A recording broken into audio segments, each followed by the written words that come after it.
Hi friends, இப்போ நம்ம பார்க்குறது ஆந்திரா ஸ்டைல் கோங்குரா துவையல் தாங்க.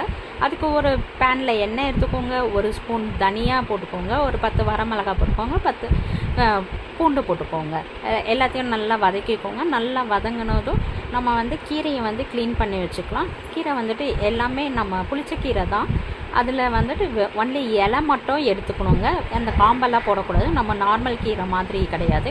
இதில் இருக்க இலையை மட்டும் எடுத்து ஒரு பேனில் எண்ணெயை ஊற்றி அதை போட்டு நல்லா வதக்கிக்கோங்க. வதங்கினதும் நம்மளுக்கு துவையல் மாதிரி எல்லாமே சுருங்கி போயிட்டு அப்படியே நல்லா பேஸ்ட் மாதிரி வந்துடும். ஸோ அந்த கன்சிஸ்டன்சியில் இருக்கும்போது ஆல்ரெடி நம்ம வதக்கி வச்சுருக்க தனியா மிளகா பூண்டு கூட இதையும் சேர்த்து அரைச்சிக்கோங்க. அப்புறம் இப்போ தாளிச்சிக்கலாம். நம்ம ஒரு பேனில் எண்ணெயை ஊற்றி நல்லெண்ணெய் ஊற்றிக்கோங்க.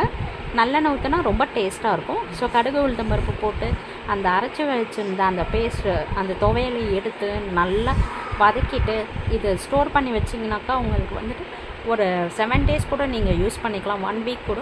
இது இட்லி, தோசை, ரைஸ்க்கு எல்லாத்துக்கும் சூப்பராக இருக்கும். சப்பாத்திக்கும் நம்ம எடுத்துக்கலாம். சூப்பரான கோங்குரா சட்னி துவையல் ரெடி ஆகிடுச்சு.